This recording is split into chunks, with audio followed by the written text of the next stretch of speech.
Voltamos aqui então rapidamente para continuar aqui nosso vídeo sobre agentes públicos, falar um pouquinho em relação a cargo, função e emprego público.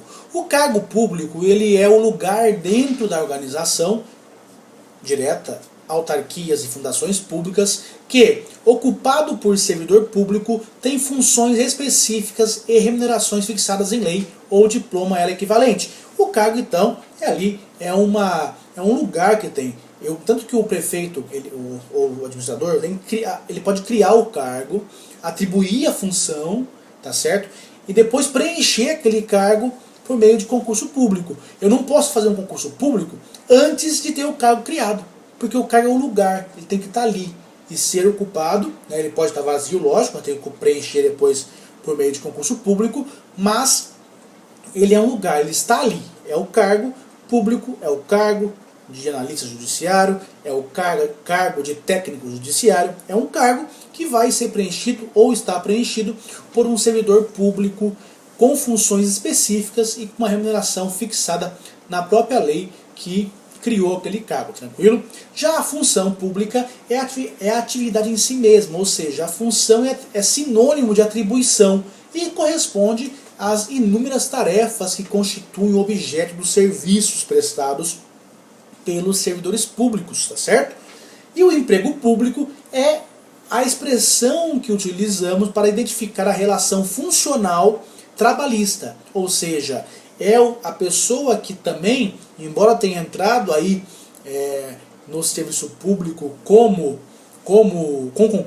concurso, né, ele não vai ocupar um cargo público, e sim vai ocupar um emprego público em razão de que ele vai ser regido pela legislação trabalhista, pela CLT. O empregado público, o emprego público está ligado à espécie relação de contrato na administração pública e o empregado, tranquilo? Porque é seletista, beleza? Passando rapidamente por essas diferenças, nós temos que podemos dividir os cargos públicos em alguns tipos, né? Nós temos os cargos de carreira, que é aqueles cargos que se admite a progressão, né, durante o período da carreira, ou seja, eu entro ali no nível 1 e se eu tiver uma pós, um mestrado, eu vou para o nível 2, depois de 10 anos eu vou para o nível 3, quer dizer, é uma progressão que eu vou etapa a etapa até chegar no topo da carreira. Acontece, por exemplo, com os promotores, né? Promotor de justiça, que ao final da carreira, crescendo a sua classe, vai ser procurador de justiça e não mais promotor de justiça, tranquilo? É um cargo de carreira que tem níveis aí a serem alcançados por meio da progressão. Mas também há cargos públicos que são cargos isolados, ou seja, eles são estanques, eles não crescem, não tem crescimento. Você entrou aqui e vai continuar aqui até o final, né? Então não se admite a progressão em relação à sua carreira. Além disso, também podemos dividir os cargos públicos em cargos de provimento efetivo, cargos em comissão e cargos vitalícios. Quando eu falo de cargos vitalícios, são os cargos que têm maior garantia de permanência a seus ocupantes. Qual que é a grande diferença em relação aos cargos de provimento efetivo que são estáveis? Os cargos vitalícios, eles são cargos que hoje podemos citar magistrados, membros do Ministério Público e membros dos tribunais de contas.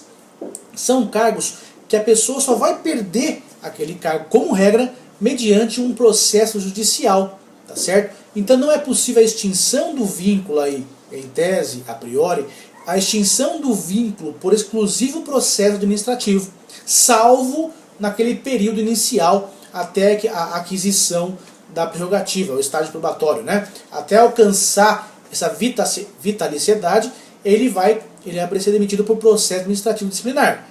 Entretanto, atingiu essa questão da vitalício, né? Ele não vai poder perder o cargo, a não ser por decisão judicial, tranquilo? Já os cargos efetivos, eles também têm um caráter de permanência, né? Isso é a maior parte dos cargos atuais nos quadros funcionais da administração pública, são os cargos de provimento efetivo. Ele não é vitalício, entretanto, ele é um cargo que é estável. Quando ele supera lá o período de estágio probatório, que vai mudar de cada ente, né? Cada estatuto fala um período de estágio probatório, mas passou aquele período de estágio probatório, ele adquire o quê? A estabilidade, tranquilo?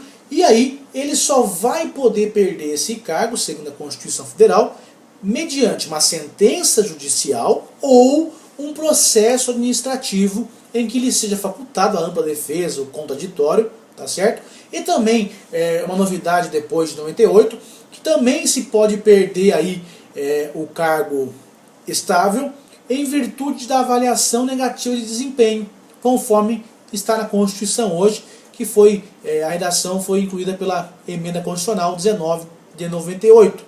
Então, a estabilidade não significa que ele não pode perder o cargo. Ah, servidor público é tudo preguiçoso, não pode ser demitido, né? Fica lá com a mãozinha abanando, não faz nada. Negativo. Isso é uma fake news. Eles podem sim ser demitidos mediante um processo administrativo disciplinar que lhes faculte, né, a ampla defesa, o contraditório, e ao final pode culminar aí com a sua demissão do serviço público, mesmo sendo um cargo efetivo e estável. Tranquilo? E, por fim, já falamos um pouquinho dos cargos em comissão. O que é muito importante a gente deixar claro que cargo em comissão é de livre nomeação e exoneração. Não precisa ter aí um processo administrativo para avaliar se vai ou não exonerar, né, demitir essa pessoa, tranquilo?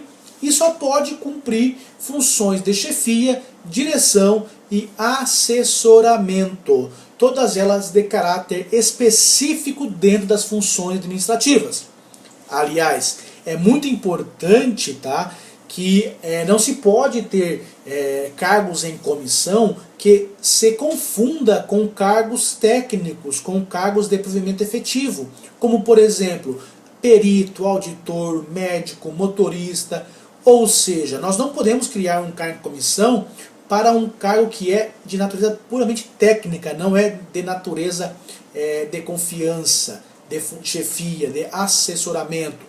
E outro, se um órgão público, por um acaso, tem ali, nas suas atribuições, a atribuição do cargo X, que é cargo efetivo, Y e Z, eu não posso ter cargos em comissão que realizem ou que tenham como atribuição ao cargo em comissão criado as mesmas atribuições, as mesmas funções que é dada ao efetivo, tá certo? Porque nós sabemos que a regra é o concurso público, a exceção é o temporário, é também o cargo em comissão, e por isso não se pode ter ali um choque entre atribuições dos efetivos com os comissionados, tranquilo?